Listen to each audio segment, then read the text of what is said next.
Ladies and gentlemen, welcome. Today is my distinct pleasure to introduce a man who is recognized. The battle of evolution is only one skirmish in a much larger war. Science simply makes no use of the hypothesis of God. Ask yourself, what has intelligent design given us? Nothing. We cannot accept intelligent design as an alternative scientific theory.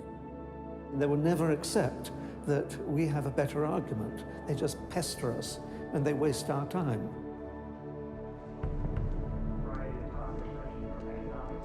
Civil rights, to how to ruin your life in 10 easy steps. Today, Ben is speaking on the topic that has become increasingly important to him over recent years. While Ben has always been an ardent supporter of science, lately he has noticed an alarming trend in the scientific establishment that could have dire consequences for every American. Without further ado, please join me in giving a warm welcome for Mr. Ben Stein. Thank you. Thank you very much. Thank you very, very much. Thank you. Thank you very much, everybody. Thank you very much, gangsters. Thank you very, very much.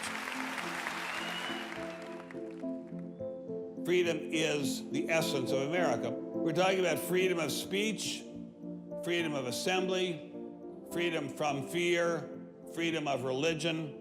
Martin Luther King said, America is essentially a dream, and he said it is a dream of freedom and equality, and freedom is the way to equality. And America simply would not be America without freedom. In every turning point in our history, the decision has always been about freedom. Freedom is what makes this country great. Freedom has allowed us to create, to explore, to overcome every challenge we have faced as a nation. But imagine if these freedoms were taken away. Where would we be? What would we lose? Well, unfortunately, I no longer need to imagine. It's happening. We are losing our freedom in one of the most important sectors of society, science. I have always assumed that scientists were free to ask any question, to pursue any line of inquiry without fear of reprisal. But recently, I've been alarmed to discover that this is not the case. It all began when I met evolutionary biologist Richard Sternberg in Washington, D.C. His life was nearly ruined when he strayed from the party line while serving as editor of a scientific journal affiliated with the prestigious Smithsonian Museum of Natural History. Your office was over there? That's correct. This here is the West Wing. Directly ahead of us is the West Wing of the Natural History Museum. So now you're not there anymore because you're a bad boy. No, I'm not. No, I was exiled. You're a bad boy. You questioned the powers that be. What was Dr. Sternberg's crime? He dared to publish an article by Dr. Stephen Meyer, one of the leading lights of the intelligent design movement. The paper ignited a firestorm of controversy merely because it suggested intelligent design might be able to explain how life began. As a result, Dr. Sternberg lost his office, his political and religious beliefs were investigated, and he was pressured to resign. The questioning of Darwinism was a bridge too far for many. The mentioning of intelligent design that occurs at the end of the paper was over the top. And I think the intelligent design proponents have raised a number of very important questions. And you wanted to get those questions brought up and discussed. Placed on the table. Placed on the table. People were so upset about it. They were so upset that you could see they had a physical, emotional reaction. Wow. They were saying that Stephen C. Meyer is a well-known Christian, that Stephen C. Meyer is an intelligent design proponent, that Stephen C. Meyer is a Republican. It was all couched in terms of religion, politics, and sociology. The way the chair of the department put it is that I was viewed as an intellectual terrorist. Terrorist. Because of giving the topic of intelligent design some modicum of credibility. What happened to Dr. Sternberg was terrible, but surely it was just an isolated case. I was still pretty skeptical, so naturally I checked in with the head of the Skeptics Society, Michael Shermer. So I can't prove there is no God or Yahweh in your case, any more than I can prove there is no Isis, Zeus, Apollo, Brahma, Ganesha, Mithras, Allah, or for that matter, the flying spaghetti monster. And think about just one thing. Why would the aliens look like this? Well, that's, these are who drew that? bipedal. Who drew that? Skepticism, it's not a position you take. It's just an approach to claims. This one is called the borderlands of science, where sense meets nonsense. Is intelligent design nonsense? Well, it's unproven, so in that sense, it's nonsense. So I would put it in the sort of shaded areas between good, solid science and total nonsense. You know, it's sort of 3/4 of the way toward the nonsense side.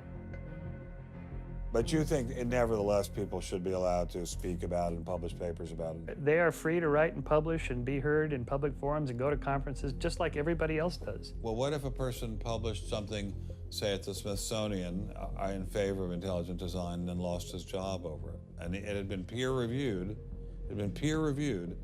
and published, and then he lost his job over it anyway. What would happen? What do you think about that situation? I think that particular situation, there was something else going on. What was going on? I don't know. I mean, I don't know, because I don't know, but I think had to be something. People don't get fired over something like that.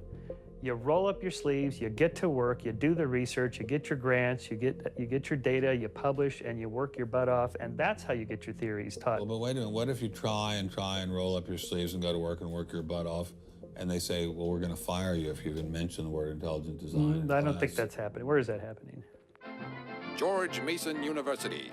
Throughout its 50-year history, our mission has remained clear: to prepare a diverse population of students to think and to grow in a climate of unbridled academic freedom.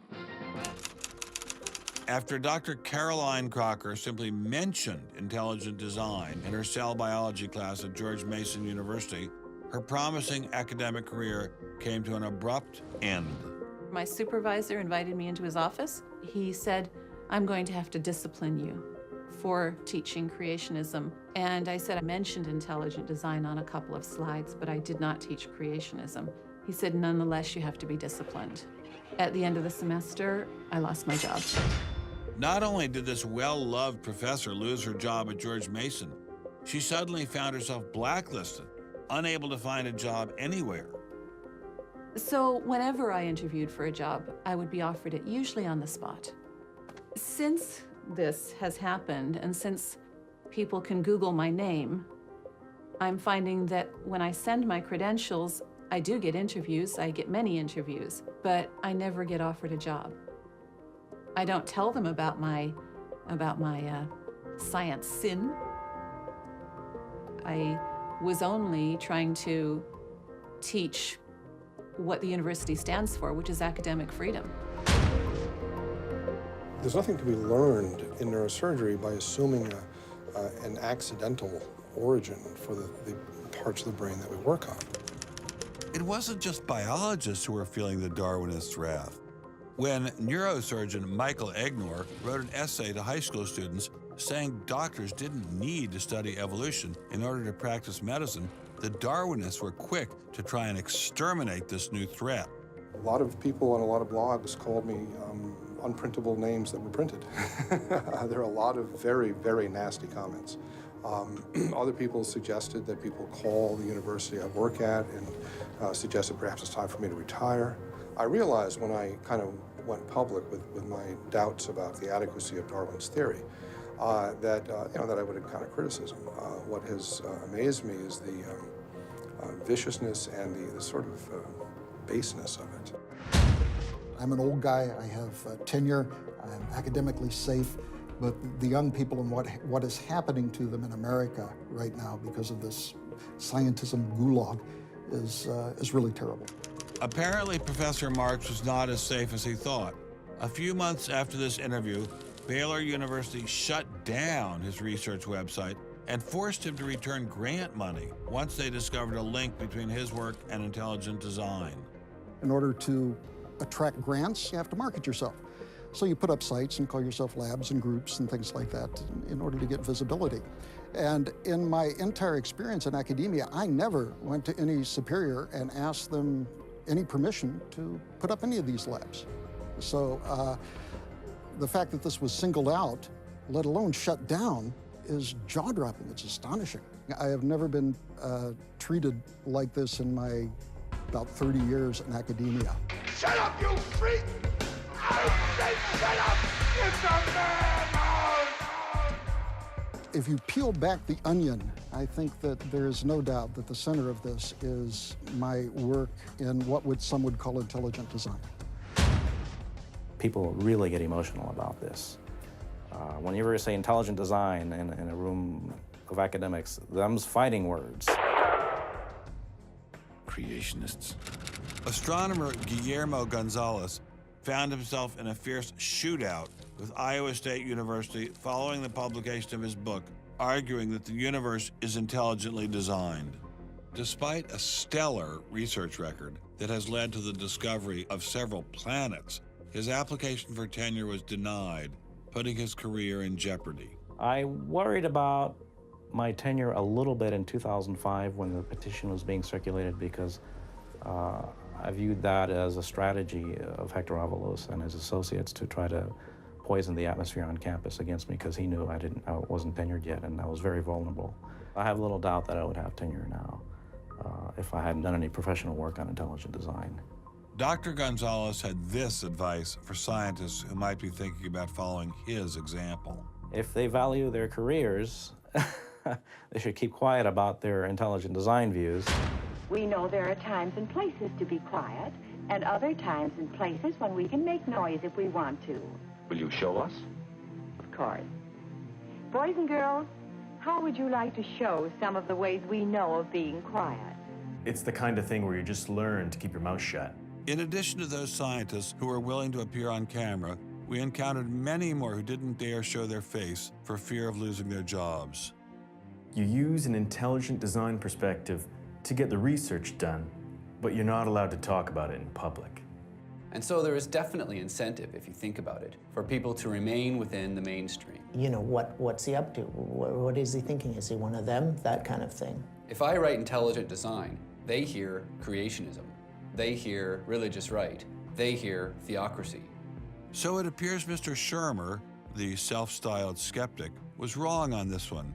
Intelligent design was being suppressed in a systematic and ruthless fashion.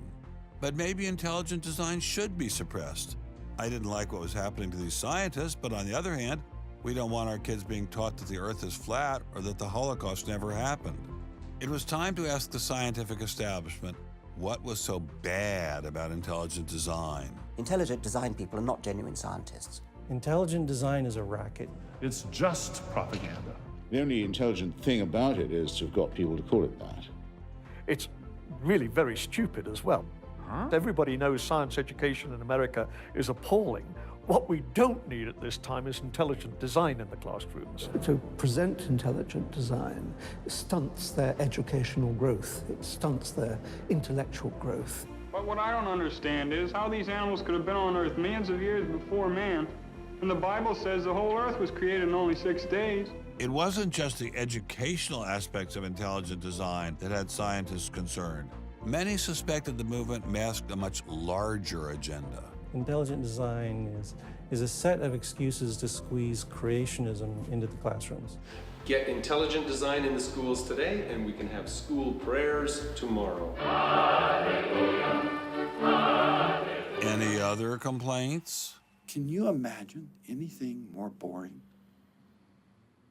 The boredom attached to ID is supreme. It is so boring that I can't even bother to think about it much anymore. It's just utterly boring. Love is in the air, everywhere I look around. Love is in the air, every sight and every sound. Love was in the air, all right, but none of it was directed toward intelligent design. There seemed to be a lot to hate about ID, and nearly all of that hatred was focused on one place: The people from the Discovery Institute, the people who are doing the intelligent design, they're all varnish and no product. The Discovery Institute is a propaganda mill. It's an institution designed to suck in money from religious investors and turn it into a sanitized, somewhat secular version of the creation story to get it into the schools. If they have a way of understanding nature that's superior to the one that we all are making lots of discoveries using, great. Bring it on.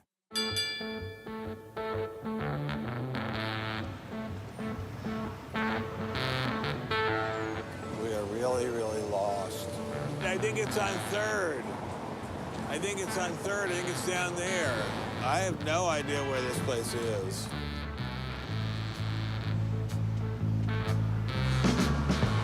I guess I just keep walking. Do you have any idea where the Discovery Institute is? Have you ever heard of that? Never heard of it. Okay, thank you. How are you, sir? Good, yourself? Good. Do you have any idea where the Discovery Institute is? Discovery Institute, not a clue. Discovery Institute. Thank you. It's very kind of you to offer. Welcome to Seattle. Thank you, sir. It's got to be this whole building. Yes, where is the Discovery Institute, please? Discovery Institute on the 8th floor, suite 808.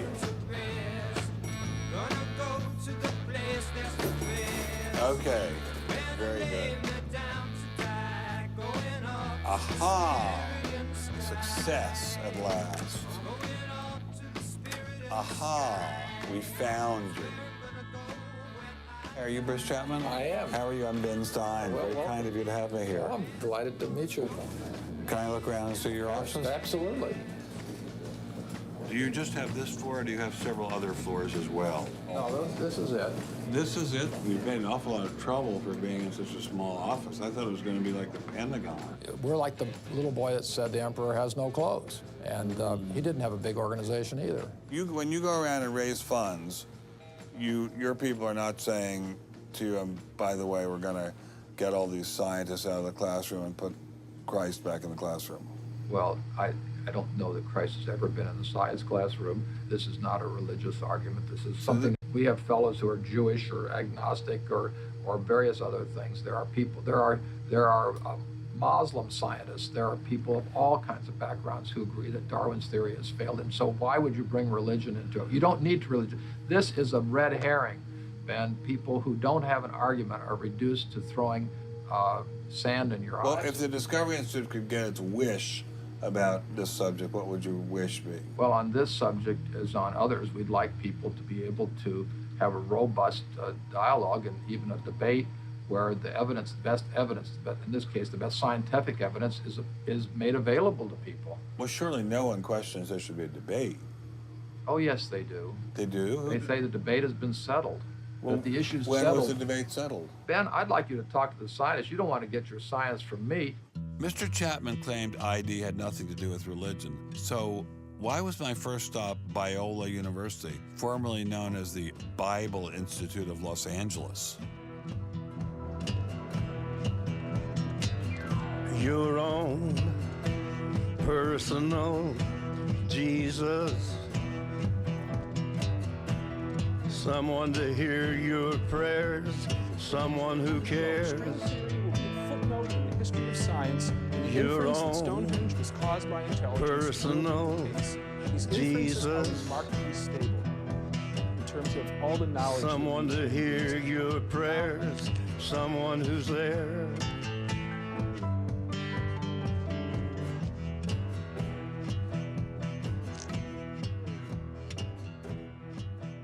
How much money have you ever gotten from Jerry Falwell? $0. How about Pat Robertson? 0. Are you a minister? No. Are you a priest? No. Pastor? No. Youth pastor? Oh, I did teach Sunday school once. Has this all been resolved? I mean, aren't we all Darwinists now? Except for a few cranks like you? Well, it's a funny thing that questions that aren't properly answered don't go away.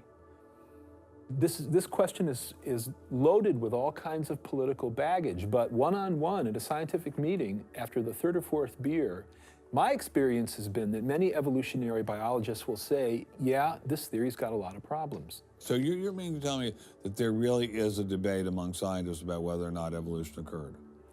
Well, evolution is a kind of funny word. It depends on how one defines it. If it means simply change over time, even the most rock-ribbed fundamentalist knows that the history of the Earth has changed, that there's been change over time. If you define evolution precisely, though, to mean the common descent of all life on Earth from a single ancestor via undirected mutation and natural selection, that's textbook definition of neo-Darwinism, biologists of the first rank have real questions. But the modern theory of intelligent design is just microwaved creationism. I don't think that's the case. Creationism, properly understood, begins with the Bible and says, how can I fit the Bible into the data of science? Intelligent design doesn't do that. Intelligent design is the study of patterns in nature that are best explained as a result of intelligence. So intelligent designers believe that God is the designer? Not necessarily. Intelligent design is a minimal commitment scientifically to the possibility of detecting intelligent causation. Dr. Nelson didn't sound like a crazy person, but I still suspected ID was nothing but reheated creationism. My next stop didn't seem like it was going to alleviate those fears. I didn't crawl out of the ocean, I didn't come from no monkey. But science tends to forget evolution's just a theory. They present it in the textbooks and on animal TV. Like it's fact, but tell me, were you there 12 million BC? Evolution is from an intelligent design perspective, is perfectly acceptable if the sense is that how did the design get implemented? The issue is there real design there, and are these material mechanisms like natural selection, are these adequate to account for everything we see in biology? And our argument is no, it's not. But Darwin produced all this evidence from his travels and his studies at the Galapagos that evolution explained things. If you look at the history of science, people often have a good idea and then they decide just to run with it. And they say, we're going to apply this everywhere. And so Darwin takes his idea of natural selection and says, I'm going to explain all of life with it. I mean, physics used to be Newtonian physics. Newton was physics. And then we got to look to Einstein, general relativity. It's not, Newton isn't enough. Well, I think likewise what we're finding with Darwin is that he had some valid insights, but it's not the whole picture. Okay, Darwinism may not be the complete picture, but what made these guys think they had the missing pieces? I put this question to Dr. Stephen Meyer, author of the paper that originally got Dr. Sternberg in so much trouble. It's hard to believe that this little town is the headquarters of giant Microsoft. Which enabled Mr. Gates to become fantastically rich. Maybe that's what Steve Meyer's doing. Maybe this is somehow going to make him fantastically rich. We'll pin him down like a butterfly on a butterfly board. A butterfly on a killing board. Coffee shop straight ahead. Newton is buried in the geniuses corner at Westminster Abbey, right? That's correct, yeah. Darwin is also buried in Westminster Abbey. Right, and so is Darwin. Right near each other, right? And you're here in Redmond, in a little building without a sign, right?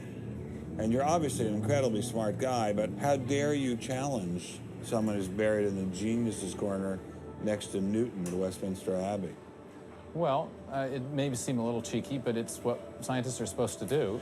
When I was in Cambridge, one of my supervisors often advised us to beware the sound of one hand clapping, which was a way of saying if there's an argument on one side, there's bound to be an argument on the other. And what I found in studying the structure of the argument in The Origin of Species is that for every evidence-based argument for one of Darwin's two key propositions, there is an evidence-based counter-argument. Well, but is it a debate? I mean, there's just you and a couple of other guys in a dinky little office downtown, say on one side, and there's the faculties of all the great universities of the world on the other side. Speaking with a great uniform and authoritative voice. Right. Yeah. Well, in any case, the debate really isn't going to be settled by numbers. It's going to be settled by the evidence and the arguments.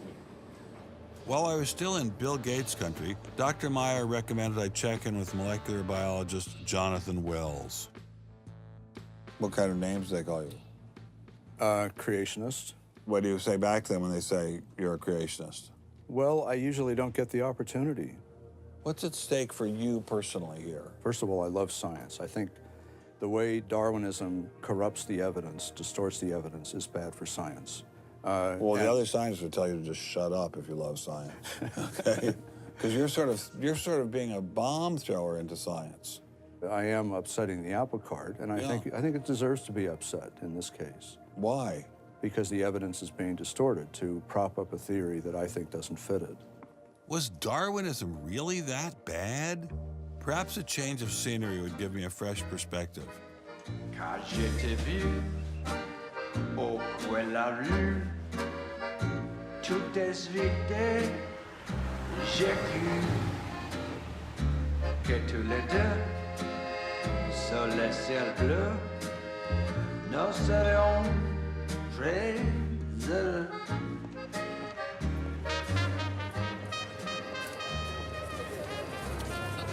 Mr. Berlinski, I assume? Mr. Stein. How are you, sir?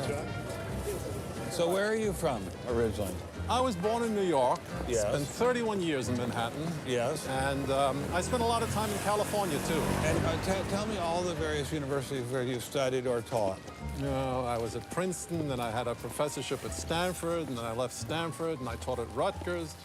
I left Rutgers, and I taught at the City College in New York. I left the City College of New York. I taught at the Baruch College. I taught at San Jose. What did you teach at Baruch College? Anything they wanted. Come on in. Thank you, monsieur. What an old building, wow. It's the oldest in Paris. You're kidding. Merci, monsieur. Ah, je vous en prie, monsieur. Merci. Wow, this is fabulous. Let's put it this way. Before you can ask, is Darwinian theory correct or not, you have to ask the preliminary question, is it clear enough so that it could be correct? That's a very different question. One of my prevailing doctrines about Darwinian theory is, man, that thing is just a mess. It's like looking into a room full of smoke. Nothing in the theory is precisely, clearly, carefully defined or delineated. It lacks all of the rigor one expects from mathematical physics, and mathematical physics lacks all of the rigor one expects from mathematics. So we're talking about a gradual descent down the level of intelligibility until we reach evolutionary biology. We don't even know what a species is, for heaven's sakes. So his theory is smoke, but elegant smoke. There's a certain elegance to it, but you know, I think Einstein had the appropriate remark. He preferred to leave elegance to his tailor. A room full of smoke? That certainly wasn't what I was hearing from prominent Darwinists like Richard Dawkins. Evolution is a fact.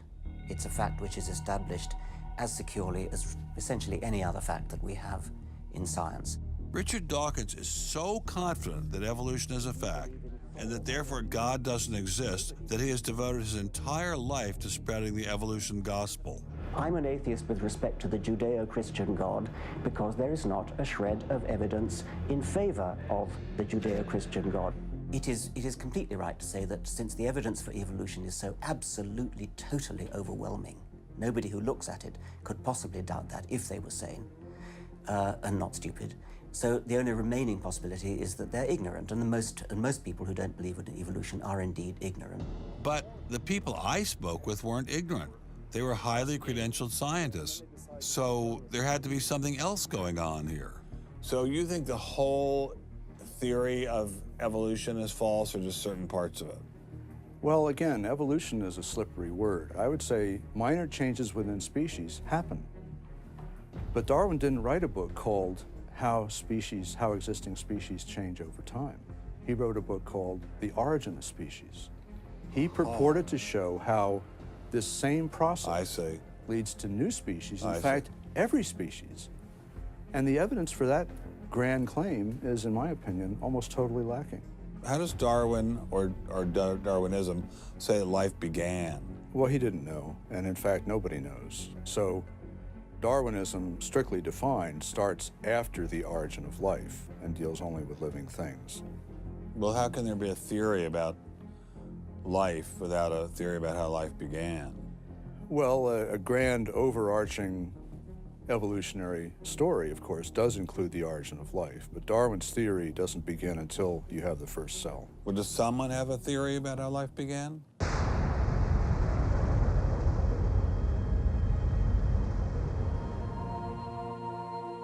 This is the story of a small planet in space called Earth. For a typical Darwinian explanation of how life originated, Dr. Wells directed me toward this documentary. The chemical elements essential for life, hydrogen, oxygen, carbon, and nitrogen, were now in place. What was needed was a way of combining them. Perhaps the energy came from lightning. Whatever it was. Excuse me? Whatever it was, energy managed to arrange these chemical ingredients in just the right way. Whatever it was? I was hoping for something a little more scientific. The most popular idea has been that life emerged spontaneously from primordial soup. In 1953, Stanley Miller mixed water, methane, ammonia, and hydrogen to simulate the early Earth's atmosphere. Then he ran electricity through it in an attempt to jumpstart life. It didn't work. While the initial results seemed promising, 50 years later, most serious scientists have abandoned this approach in favor of alternate theories. Prominent Darwinist Michael Roos attempted to explain one of them to me. He wasn't kidding. How did we get from an inorganic world to the world of the cell? Well, one popular theory is that it might have started off on the backs of crystals. My crystal ball.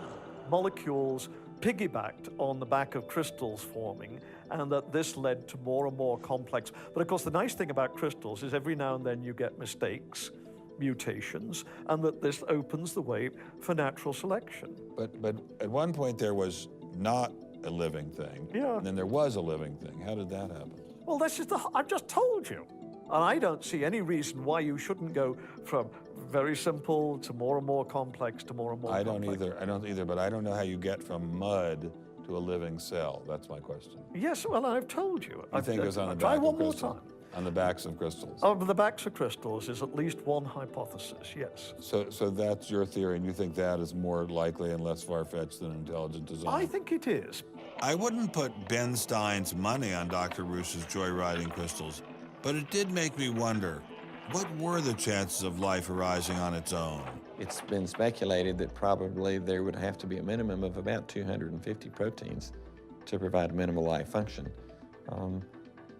If that's really true, then I think it's almost inconceivable that life could have happened in some simple step-by-step way. Okay, so the simplest form of life requires at least 250 proteins to function.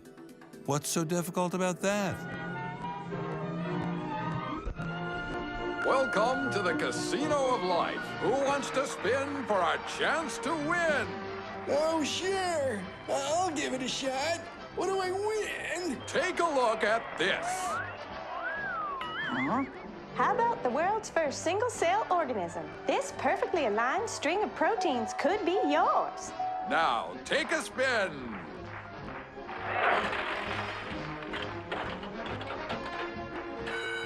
I won. Tina, tell him how many times he needs to do that to win the prize. 250. That's right, folks, and all in the correct order. But that's impossible. We've heard that before, haven't we, Richard? Come on, Mother Nature, do your thing. You stupid machine! I hate you!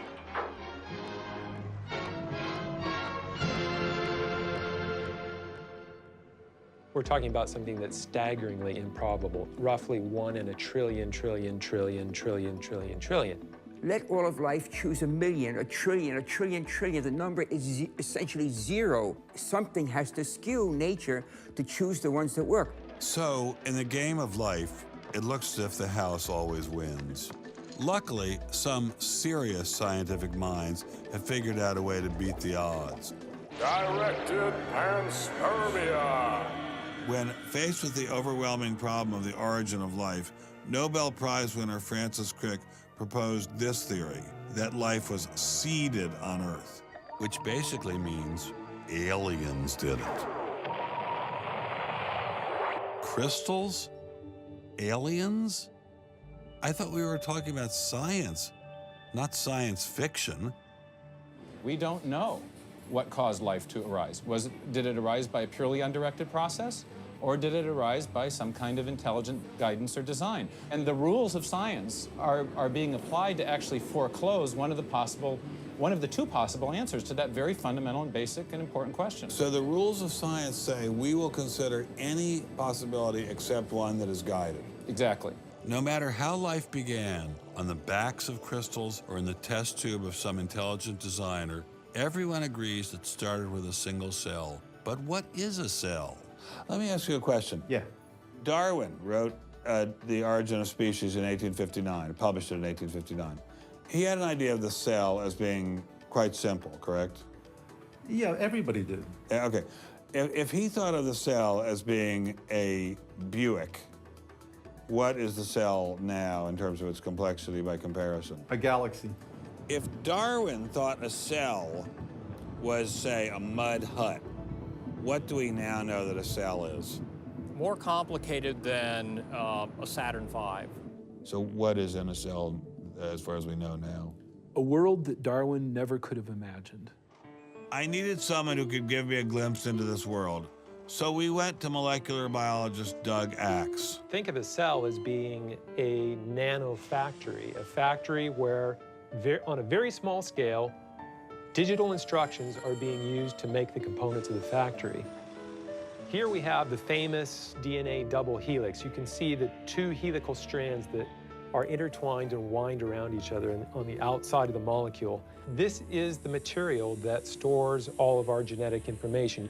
In higher life forms, this will be the equivalent of something like a gigabyte of information stored in the molecules that form the individual chromosomes, all packed within the nucleus, which is a tiny fraction of the entire cell size. So what does DNA do? Well, the information in DNA ends up providing the information for sequencing the amino acids to make proteins. We have information in a one-dimensional form that provides the information for a three-dimensional form.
I'm finally just beginning to grasp the complexity of the cell.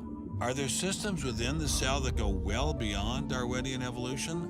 Some type of cellular technology that drives adaptation, replication, quality control, and repair?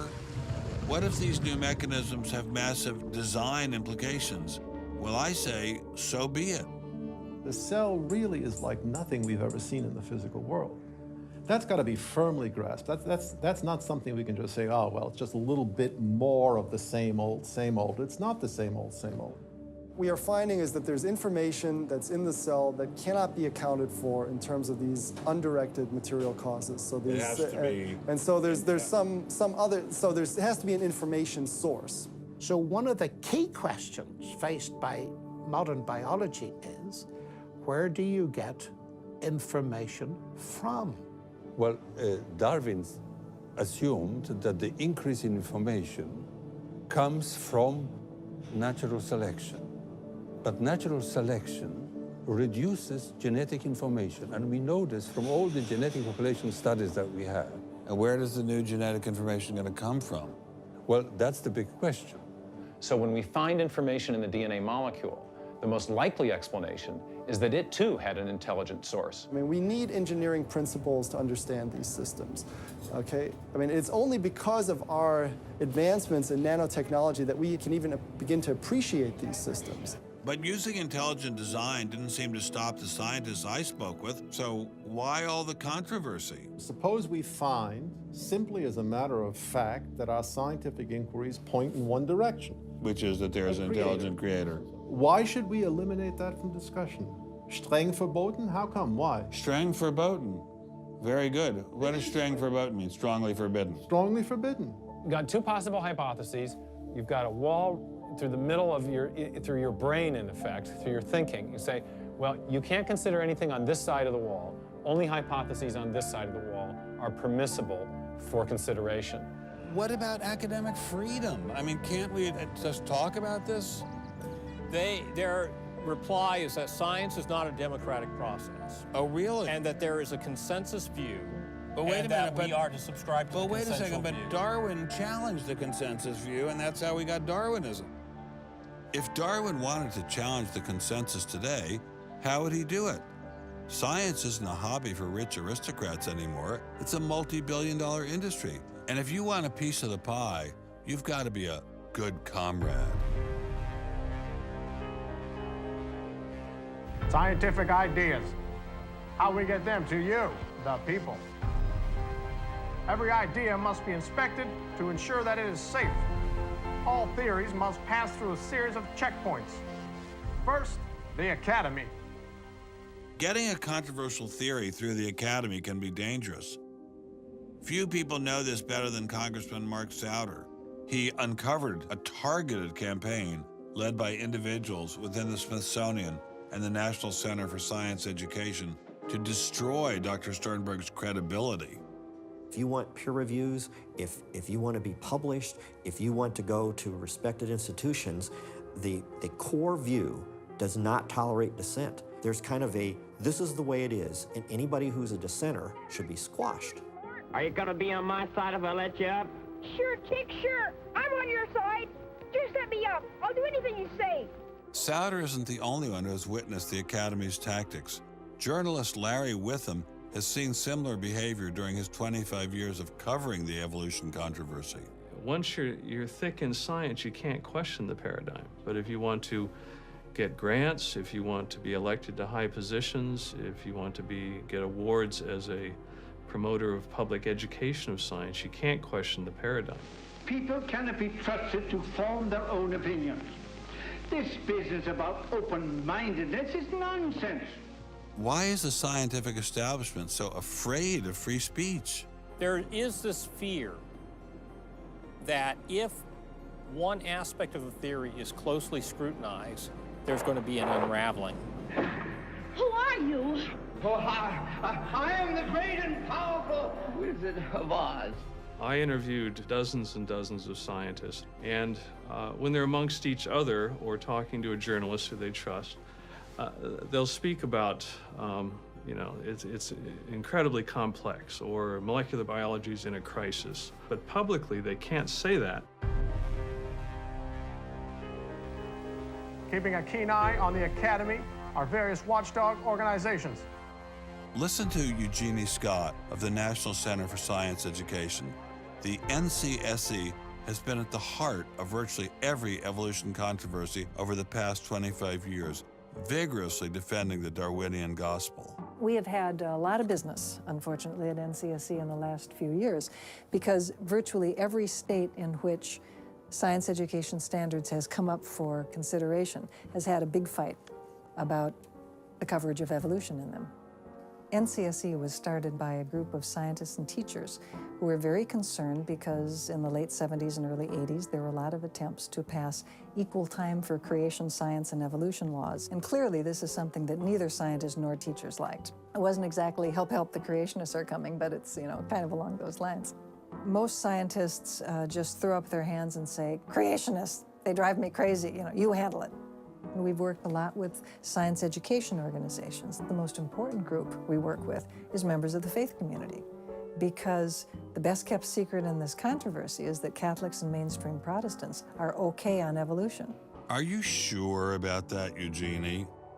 Liberal Christians have been fighting with conservative Christians for so long that they'll side with anybody against the fundamentalists.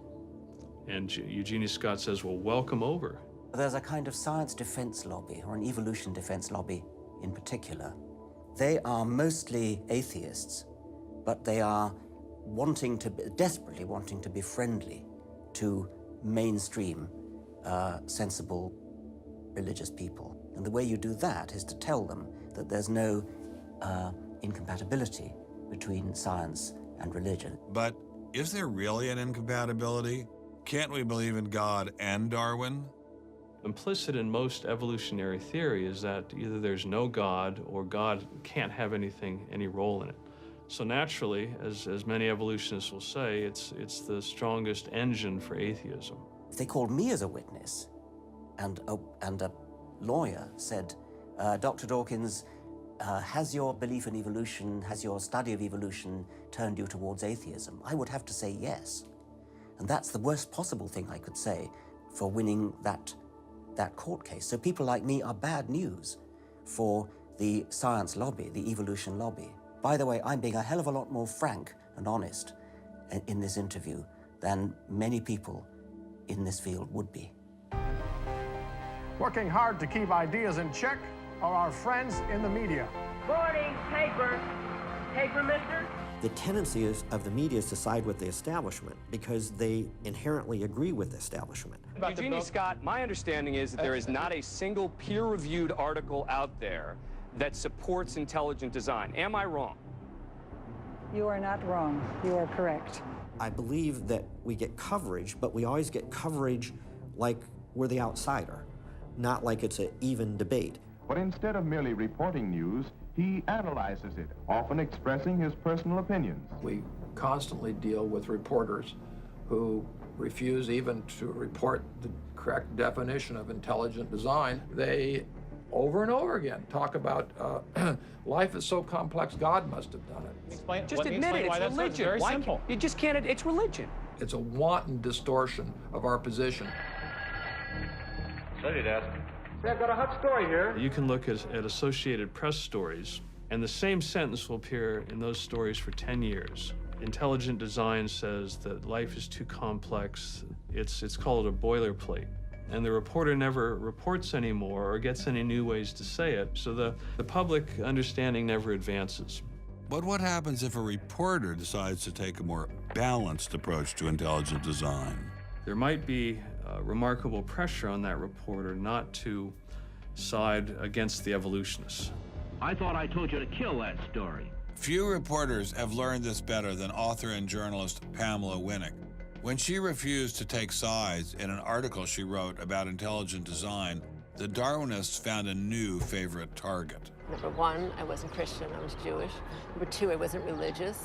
Number three, I was not taking a position in favor of creationism. I was writing about intelligent design, and it didn't matter. After I wrote that one piece, everything I wrote on the subject was scrutinized. There were hate letters coming into the newspaper. If you give any credence to it whatsoever, which means just writing about it, you are just finished as a journalist. Other journalists we spoke with told similar stories, but didn't dare appear on camera. And now, the presses are ready to roll.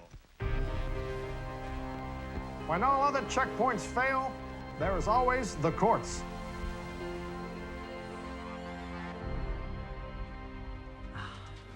We have spent an enormous amount of time trying to prove to the court what everybody already knows, that intelligent design is a particular religious belief.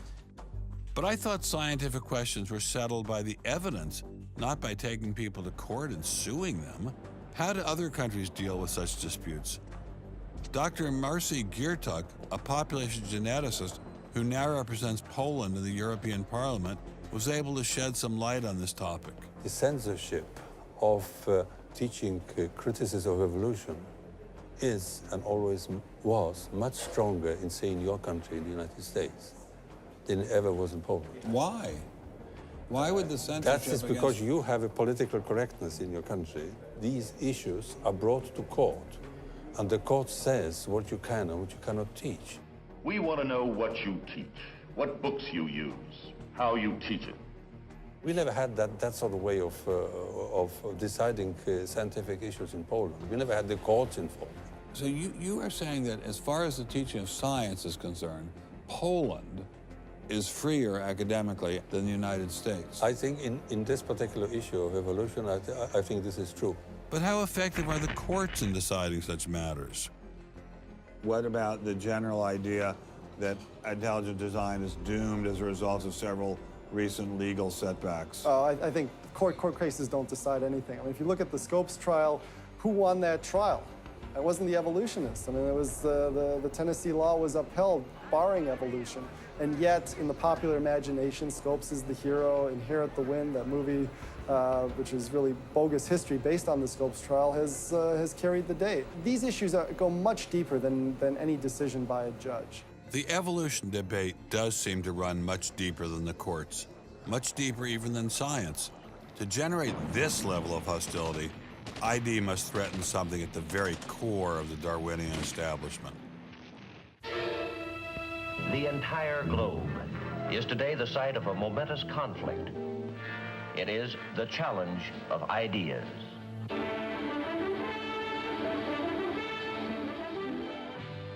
I am Edward R. Murrow. For a little while, I would like to review with you the great conflict of our times, one which demands and must get the attention and the involvement of each one of us. This conflict over the principles of evolution has become a religious war. It really is no longer about scientific investigation. It is total competition with an antagonist who is putting into it everything within his capability. The situation has reached a point where many of evolution's top apologists have switched from defending Darwinism to attacking religion in what they see as a bid to stamp out intelligent design at the source. Richard Dawkins is the best example of this. His recent book, The God Delusion, has sold over 1 million copies worldwide. The God Delusion is my long-expected, long-worked-on, full-frontal attack on religion. To me, science is about trying to explain existence, and religion is about trying to explain existence. It's just that religion gets the wrong answer. But is Dawkins correct? Are science and religion really at war? For an appraisal of this continuing and protracted conflict, we can go to a reporter who has watched the growing conflict with the perception of a trained military observer. Oxford professor Alistair McGrath, author of The Dawkins Delusion, seemed like the ideal person to answer my question. Richard Dawkins has a charming and very, I think, interesting view of the relationship between science and religion. They're at war with each other, and in the end, one's got to win, and it's going to be science. It's a very naive view. It's based on a complete historical misrepresentation of the way science and religion have interacted. Dawkins seems to think that a scientific description is an anti-religious argument. Describing how something happens scientifically somehow explains it away. It doesn't. But the questions of purpose, intentionality, the question why, still remain there on the table. And I think it was just a catastrophic mistake to have someone like Dawkins address himself to profound issues of theology, the existence of God, the nature of life. He hasn't committed himself to disciplined study in any relevant area of inquiry. He's a crummy philosopher. He doesn't have the rudimentary skills to meticulously assess his own arguments. Genius guy, though. Very smart guy. A little bit of a reptile, but a very smart guy. The opposing point of view in this conflict rests on a fundamentally different vision of man. If you have two distinguished scientists, and in fact you can range many more on each side, as you know, saying exactly opposite things, that's telling me that the conflict is not between science and belief in God. Otherwise, you'd expect all scientists to be atheists. But it's a worldview conflict. It's between scientists who have different worldviews. You've got two competing explanations of the evidence. One says design, one says undirected processes. Both of them have larger philosophical or religious or anti-religious implications. So you can't say that one of those two theories is scientific and the other is unscientific simply because they have implications. Both have implications. People who tell you, for example, that science tells you all you need to know about the world, or that science tells you that religion is all wrong, or science tells you there is no God, those people aren't telling you scientific things. They are saying metaphysical things, and they have to defend their positions for metaphysical reasons. What is being presented to the public is, first comes the science, and then comes the worldview. I would want to argue that that may not be the case, that it may actually be the other way around, that the worldview comes first and is influencing the interpretation of science. My deep regret is some people are so deeply entrenched in their own worldviews that they will simply not countenance alternatives. I'm actually a person of the left, and not even a particularly religious person. I think of myself as kind of humanist. And I think it's sending a very bad message to religious people who are interested in science, that in some sense, in order to do science credibly, they have to leave their religious beliefs at the door. The founders of early modern science, Sir Isaac Newton, Robert Boyle, Johannes Kepler, Galileo, most of these early scientists all not only believed in God, but they thought their belief in God actually made it easier to do science. You can be religiously motivated and you can do good science. And they have more often gone together than not gone together. Admitting our biases is the best way towards rational discussion, which I would welcome. Rational debate is a nice thought, but it's nearly impossible in the current climate. I'd seen the chilling effect that this unquestioning devotion to Darwinism has had on science, but were there other consequences? No gods, no life after death, no ultimate foundation for ethics, no ultimate meaning in life, and no human free will are all deeply connected to an evolutionary perspective. You're here today and you're gone tomorrow, and that's all there is to it. Dr. Will Provine, professor of the history of biology at Cornell University, gave us another disturbing glimpse into where Darwinism can lead. Oh, I was a Christian, but I never heard anything about evolution because it was illegal to teach it in Tennessee. Dr. Provine's first biology professor changed all that. He started talking about evolution as if it had no design in it whatsoever. And I came up to him and I said, "You've left out the most important part." And he said, "If you feel the same way at the end of one quarter, I want you to stand up in front of the students in this class and tell them this deep lack in evolution." And I read that book so carefully, and I could find no sign of there being any design whatsoever in evolution. And I immediately began to doubt the existence of a deity. But it starts by giving up an active deity, then it gives up the hope that there's any life after death. When you give those two up, the rest of it follows fairly easily. You give up the hope that there's an imminent morality. And finally, there's no human free will. If you believe in evolution, you can't hope for there being any free will. There's no hope whatsoever of there being any deep meaning in human life. We live, we die, and we're gone. We're absolutely gone when we die. Dr. Provine is no stranger to the prospect of death. Nearly a decade ago, he was diagnosed with a large brain tumor. Let's suppose my tumor comes back, as it almost certainly will. Well, I'm not going to sit around like my older brother did last year, and he was dying of ALS, Lou Gehrig's disease. He wanted desperately to die, but we couldn't help him die. I don't want to die like that. I'm going to shoot myself in the head long before then. I'm going to do something different. I hope these are empty words for my friend, Dr. Provine, because shortly after this interview was recorded, he learned his brain tumor had returned. I don't feel one bit bad about holding the views that I do. There's not anything in the views I hold that makes me, oh, I wish I had free will, or, oh, I wish there were a God. I don't ever wish that. Dr. Provine's deconversion story was typical amongst the Darwinists we interviewed. Biologist P.Z. Myers, who runs the pro-Darwin, anti-religion blog Pharyngula, says science eroded his faith as well. I never hated religion. I found religion quite comfortable, and I liked the people in it. What led to the atheism was learning more about science, learning more about the natural world, and seeing these horrible conflicts with religion. And it was then, when I discovered evolution, when I discovered Darwinism, that I realized there's this magnificently elegant, stunningly elegant explanation, which I didn't quite understand to begin with. When I did understand it, then that finally killed off my remaining religious faith. After hearing these stories, I was not surprised to discover that most evolutionary biologists share Professor Dawkins' views.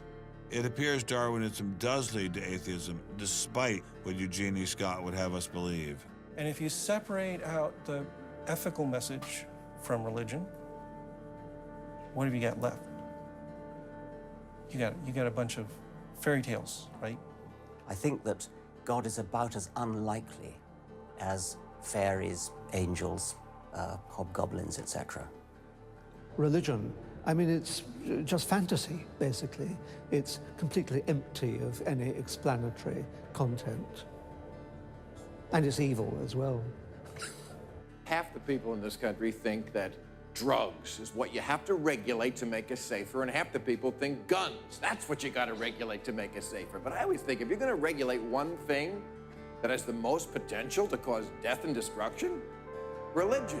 You got to start with religion, and Religion is an idea that gives some people comfort, and we don't want to take it away from them. It's like knitting. People like to knit. You know, we're not going to take their knitting needles away. We're not going to take away their churches. But what we have to do is get it to a place where religion is treated at the level it should be treated. That is something fun that people get together and do on the weekend and really doesn't affect their life as much as it has been so far. So, what would the world look like if Dr. Myers got his wish? Greater science literacy, which is going to lead to the erosion of religion. And then we'll get this nice positive feedback mechanism going, where as religion slowly fades away, we get more and more science to replace it. And that will displace more and more religion, which will allow more and more science in. And we'll eventually get to that point where religion has taken that appropriate place as a side dish rather than the main course. But will eradicating religion really lead to a modern utopia? Let me try to imagine that, and let's let history be our guide.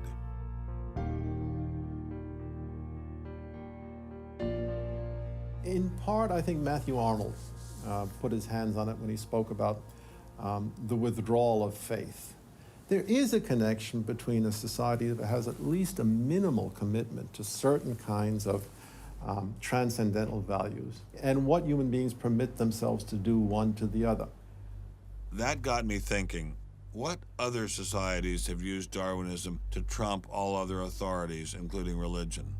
As a Jew, my mind leapt to one regime in particular. The connection between Hitler and Darwin is, of course, historically a difficult connection because they were separated by a good many years. One was English, one was German. Nonetheless, if you open Mein Kampf and read it, especially if you can read it in German, the correspondence between Darwinian ideas and Nazi ideas just leaps from the page. Of course, you have to add every historical caution. Not everyone who read Darwin became a Nazi. Obviously not. No one is making that case. Darwinism is not a sufficient condition for a phenomenon like Nazism, but I think it's certainly a necessary one. This was a connection I had to explore personally.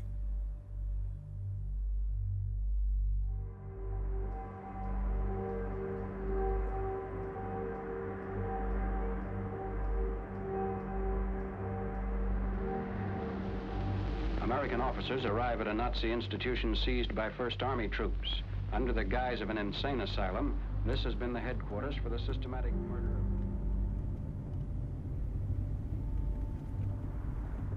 So what is this place? During the Second World War, 15,000 people were killed here. Why were they killed? They were killed because they were people with handicaps, Why kill them? What's the point of killing them? People who were not able to work, people who were not able to live by themselves, that they were useless eaters. Useless eaters. And life unworthy of living. This idea grew up in the 20s. So long before National Socialism, biologists, anthropologists, they thought that maybe mankind could, or the government could interfere into the growth of the population. I see. And they had the utopia that they would have a society without illness and without handicap. Alles Lebensschwache geht in der Natur unfehlbar zugrunde. Wir Menschen haben gegen dieses Gesetz der natürlichen Auslese in den letzten Jahrzehnten furchtbar gesündigt. Wir haben unwertes Leben nicht nur erhalten, wir haben ihm auch Vermehrung gewährt. Die Nachkommen dieser Kranken sahen so aus, die tiefer stehen als jedes Tier. So this was a Darwinian concept? Yes. And also a Malthusian concept, very much Malthusian. Malthusian? Thomas Malthus, who said that there was a shortage of resources, English philosopher, so there was a shortage. Yes, but the Nazis, they relied on Darwin. They relied on Darwin? Yes, Darwin and German scientists. Patients were led down this hallway to Nazi doctors who decided who would live and who would die. They were accompanied by 15 nurses. Nurses, yes. Nurses, male and female nurses. So nurses were helping lead them to their doom. Yes.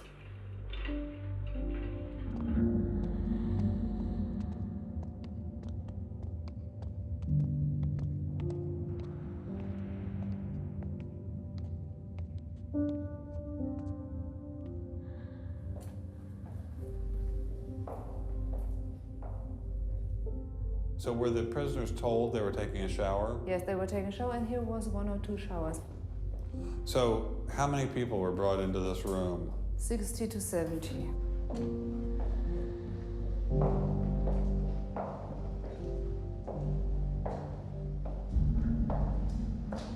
So what is this? This is the dissection table. Do you ever think to yourself, the sane ones were the ones lying here having their brains removed?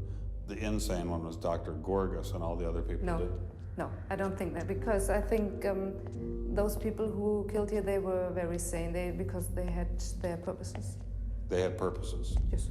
I don't think they were insane.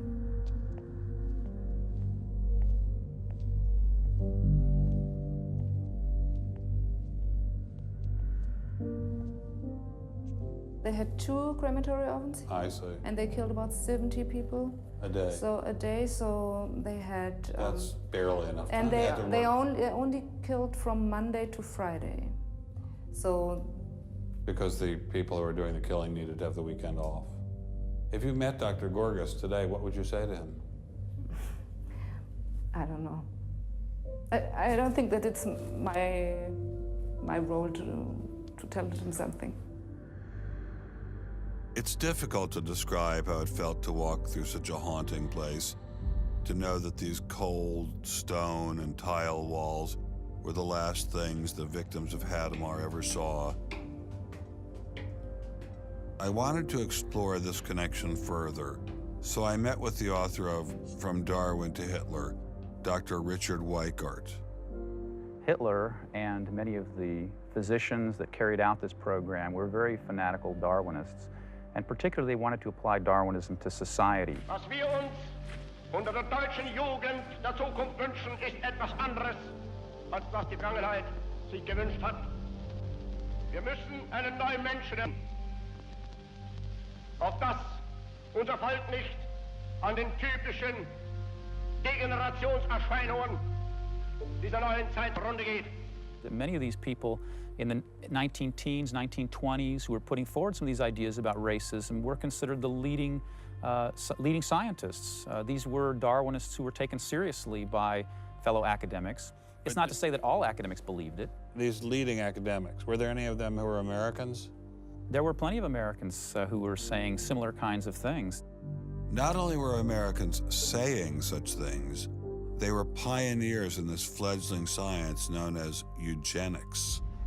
They thought they could help evolution along by sterilizing the so-called feeble-minded and prohibiting them from getting married. Physicians who are aware of the history of 20th century American medicine harbor some bad feelings towards Darwinists because of eugenics. And eugenics, which was an attempt to breed human beings, it was the darkest chapter of American medicine ever. There were 50,000 people involuntarily sterilized because they were deemed unfit to breed, basically. Eugenics isn't just history. The spirit of the movement lives on today. Margaret Sanger was the head of Planned Parenthood. She was a very fanatical in her promotion of eugenics. In fact, Planned Parenthood was all about birth control for the impoverished and lower classes to try to help improve the species.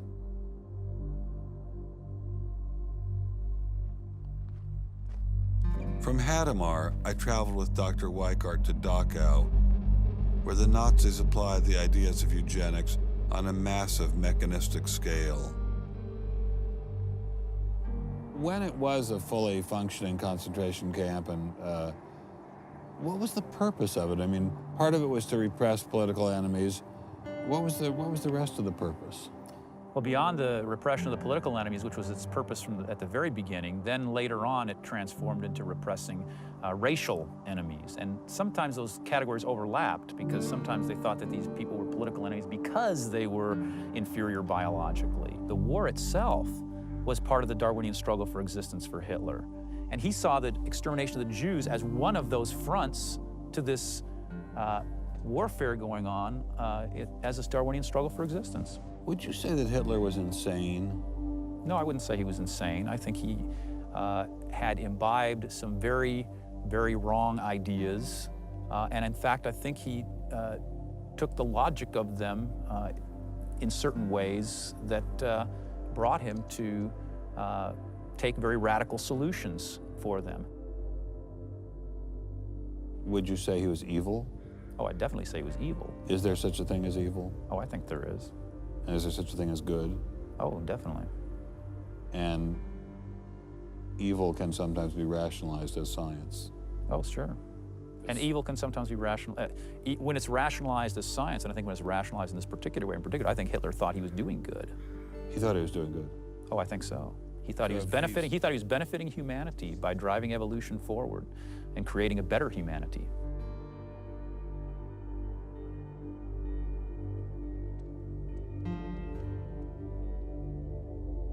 Before leaving Dachau, I stopped by the memorial commemorating the thousands of Jews who were killed there in excruciating conditions. I know that Darwinism does not automatically equate to Nazism. But if Darwinism inspired and justified such horrific events in the past, could it be used to rationalize similar initiatives today? There's a good German expression, so fängt es immer ein. I mean, it always begins in the same way.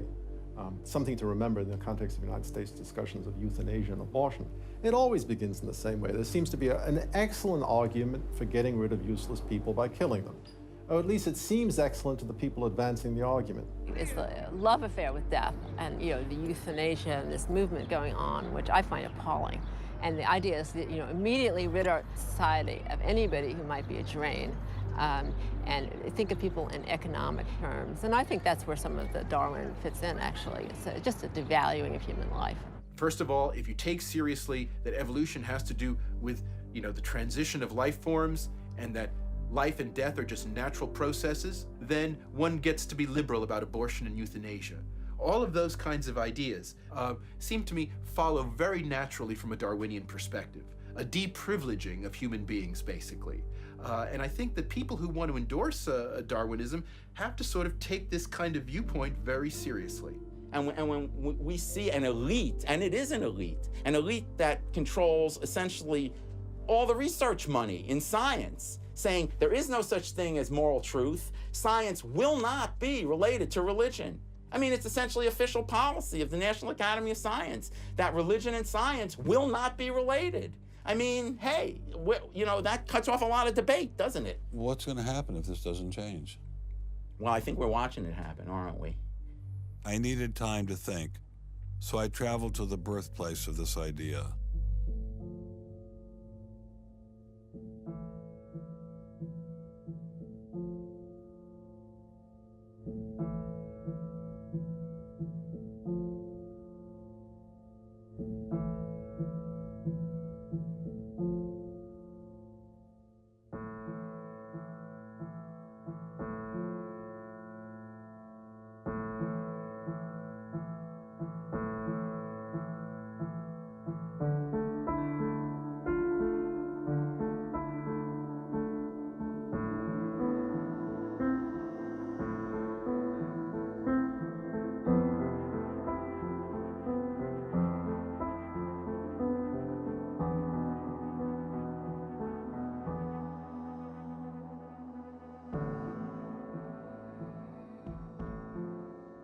With savages, the weak in body or mind are soon eliminated.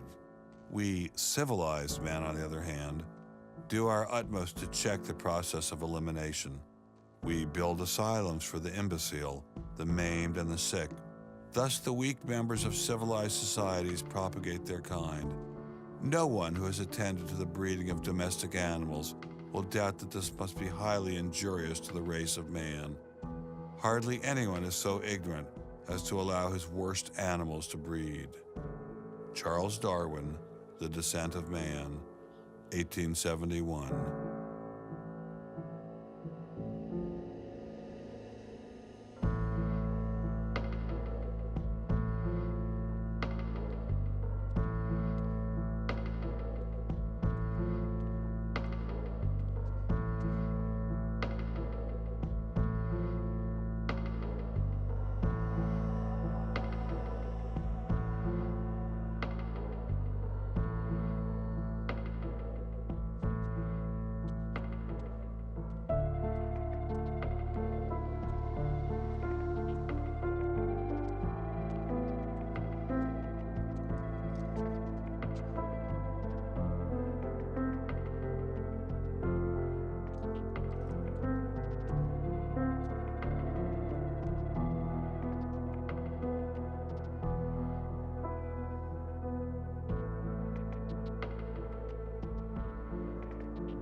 Throughout the Cold War in Germany, there was this wall erected to keep ideas out. It was erected by people who held an ideology, that were afraid of a competition from other ideas that would come into their society. And what we're seeing happening in science today is very much like that. But I think that's just a strategy for protecting a failing ideology from competition. America didn't become the great nation that it is by suppressing ideas. It progressed by allowing freedom of speech and freedom of inquiry. Thomas Jefferson got it right when he wrote, "We hold these truths to be self-evident, that all men are created equal, that they are endowed by their Creator with certain unalienable rights, that among these are life, liberty, and the pursuit of happiness." Hundreds of thousands of Americans have given their lives to protect these values, but now they're under threat once again. It wasn't just scientists who were being expelled. It was freedom itself, the very foundation of the American dream, the very foundation of America. If we allowed freedom to be expelled in science, where would it end? The Darwinian establishment is so massive and so entrenched, impenetrable. I couldn't bring it down myself, but I could at least confront those who had expelled the scientists I'd met. What would you say if you had Eugenie Scott sitting next to you? What would you say to her? I would ask her, by what authority does she and those like her presume to declare what is and is not science. You know, he's sort of made himself martyr of the day. They've gotten a lot of mileage out of, you know, poor Rick Sternberg. And we got lip service from the leadership of the Smithsonian, but I didn't feel they ever followed through. We went into the Smithsonian looking for answers, but we ran into the same stone wall as Congressman Souter. We're not authorized to do this, Mr. Stop. I'm going down to the office with you, please.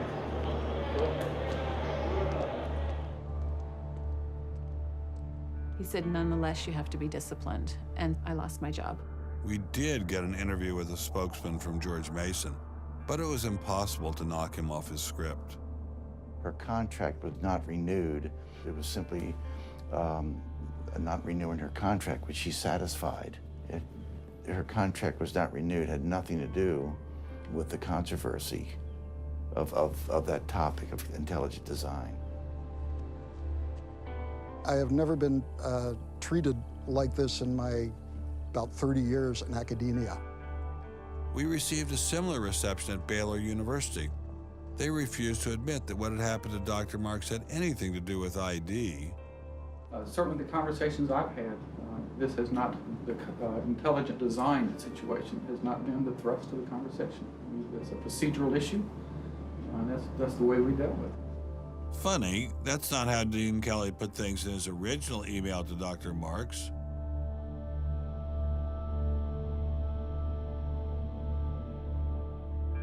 I'm not mixing my religion with my science. The questions that I ask in my intelligent design research are perfectly legitimate scientific questions.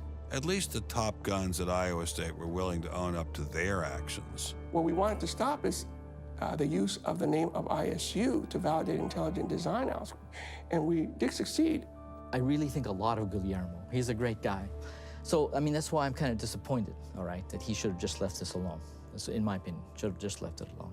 Dr. Hauptmann elaborated further on his great regard for Gonzalez. This is quoting an email from you to Mr. Avalos. You say, sometimes it is just best to ignore idiots, in reference to Guillermo. And then the religious nutcases should be challenged at every opportunity. Yeah, because, for example, you,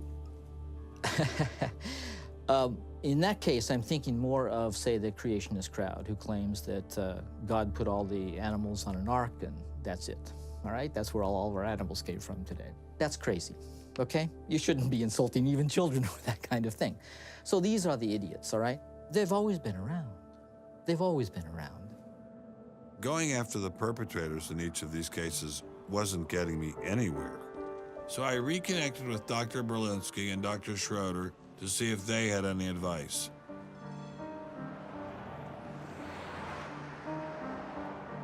There's a boundary to what science will accept right now. I think the parallel is exactly this wall coming down. Ask any Berliner on the from the east side what it meant to have the wall come down. If it is possible to make a break in the wall that will allow academia to ask these fundamental questions that exist and allow them in the science classrooms as well. It'd be nice to see the scientific establishment lose some of its prestige and power. It'd be nice to see other questions being opened up. Above all, it'd be nice to have a real spirit of self-criticism penetrating the sciences. What can I do to bring down the wall? Is there anything I can do? Make it apparent to the world that a wall exists. There are vast numbers of persons who talk about academic freedom. And there is academic freedom as long as you're on the correct side of the wall. But if you're on the wrong side of the wall, as we mentioned a few moments ago, you lose tenure, and that's a given. I took Dr. Schroeder's words to heart. Obviously, I couldn't take down the wall myself, but I could confront one of its modern architects.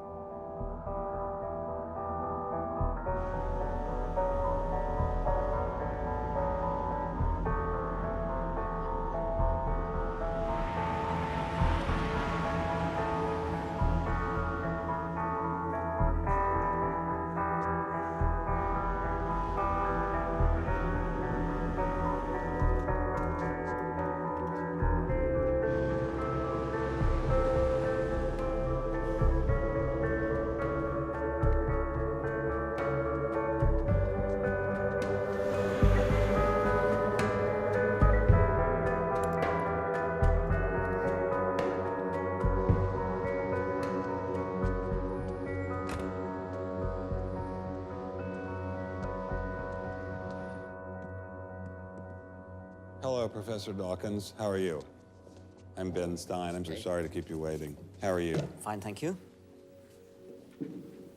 You have written that God is a psychotic delinquent invented by mad, deluded people. No, I didn't say quite that. I said something rather better than that. Oh, well, please tell us what you said. Please tell us what you said. Well, I would have to read it from the book. No, please. The God of the Old Testament is arguably the most unpleasant character in all fiction. Jealous and proud of it, a petty, unjust, unforgiving control freak, a vindictive, bloodthirsty ethnic cleanser, a misogynistic, homophobic, racist, infanticidal, genocidal, filicidal, pestilential, megalomaniacal, sadomasochistic, capriciously malevolent bully. So that's what you think of God? Yeah. How about if people believed in a God of infinite lovingness and kindness and forgiveness and generosity, sort of like the modern day God? Why spoil it for them? Oh, why not just let them have their fun and enjoy it? I mean, I don't want to spoil anything for anybody. I write a book, people can read it if they want to. I believe that it is a liberating thing to free yourself from primitive superstition. So religion's a primitive superstition? Oh, I think it is, yes. So you believe it's liberating to tell people that there is no God? I think a lot of people, when they give up God, feel a great sense of release and freedom. Why do you think that? I mean, what's your dad? What's your scientist? What's your dad? I think, well, I've had a lot of letters saying that, and I've... There are 8 billion people in the world, Dr. Dawkins. How many letters have you had? No, I haven't done that. That's quite true. Professor Dawkins seemed so convinced that God doesn't exist that I wondered if he would be willing to put a number on it. Well, it's hard to put a figure on it, but I mean, I put it as something like, 99% against or something. Well, how do you know it's 99% against, say, and not 97%? No, I did. You asked me to put a figure on it, and I'm not comfortable putting a figure on it. I think I just think it's very unlikely. What? But you couldn't put a number on it? No, of course not. No. So it could be 49%. Well, it would be. I mean, I think it's unlikely, and it's quite far from 50%. How do you know? I don't know. I mean, I put an argument in the book. Well, then who did create the heavens and the earth? Why do you use the word who? You see, you immediately beg the question by using the word who. Well, then how did it get created? Well, by a very slow process. Well, how did it start? Nobody knows how it started. We know the kind of event that it must have been. We know the sort of event that must have happened for the origin of life. And what was that? It was the origin of the first self-replicating molecule. Right, how did that happen? I told you we don't know. So you have no idea how it started? No, nor has anybody. Nor has anyone else. What do you think is the possibility that intelligent design might turn out to be the answer to some issues in genetics or in evolution? It could come about in the following way. It could be that at some earlier time, somewhere in the universe, a civilization evolved by probably some kind of Darwinian means to a very, very high level of technology and designed a form of life that they seeded onto, perhaps this planet. Now, that is a possibility and an intriguing possibility. And I suppose it's possible that you might find evidence for that if you look at the details of biochemistry, molecular biology. You might find a signature of some sort of designer. Wait a second. Richard Dawkins thought intelligent design might be a legitimate pursuit? And that designer could well be a higher intelligence from elsewhere in the universe. Well, but that higher intelligence would itself have had to have come about by some explicable or ultimately explicable process. It couldn't have just jumped into existence spontaneously. That's the point. So Professor Dawkins was not against intelligent design, just certain types of designers, such as God. So the Hebrew God, the God of the Old Testament, he doesn't exist in your view? Certainly. I mean, that would be a very unpleasant prospect. And the Holy Trinity of the New Testament, nothing like that. Do you believe in any of the Hindu gods? Like Vishnu? How can you ask such a question? You don't, right? How could I? I mean, why would I, given that I don't believe in any others? You don't believe in the Muslim God? No. I mean, why do you even need to ask? Well, I just wanted to be sure. So you don't believe in any God anywhere? Any God anywhere would be completely incompatible with anything that I've said. I assume. Yeah. I just wanted to make sure you don't believe in any God anywhere. No. What if after you died you ran into God and he said, "What have you been doing, Richard? I mean, what have you been doing? I've been trying to be nice to you. Yeah. I gave you a multi-million-dollar paycheck over and over again with your book, and look what you did." Bertrand Russell had that point put to him, and he said something like, "Sir, why did you take such pains to hide yourself?" But if the intelligent design people are right, God isn't hidden. We may even be able to encounter God through science, if we have the freedom to go there. What could be more intriguing than that?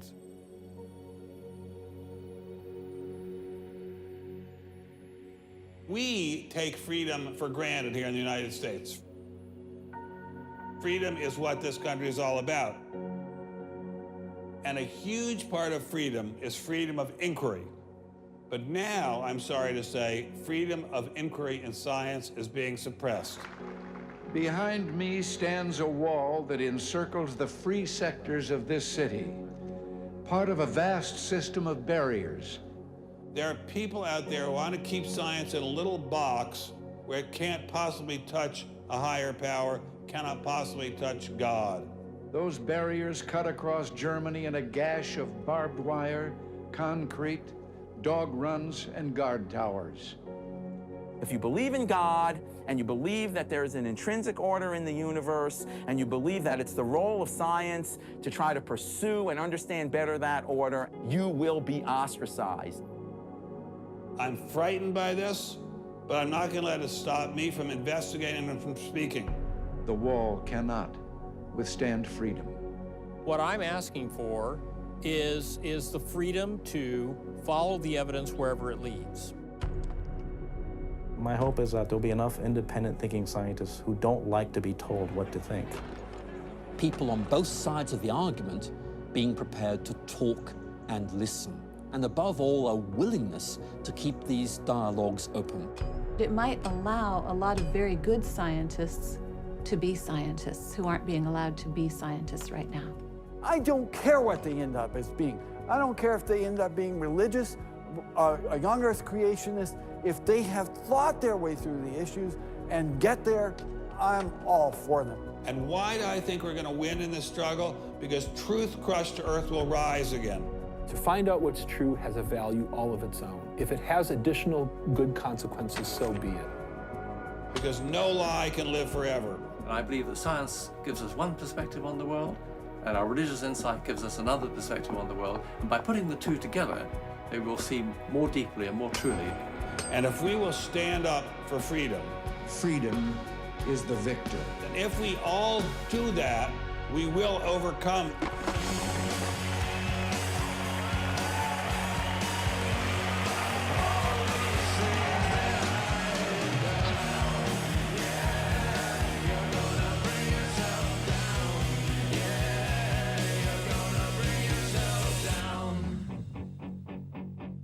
I've taken a first step by speaking out on this issue.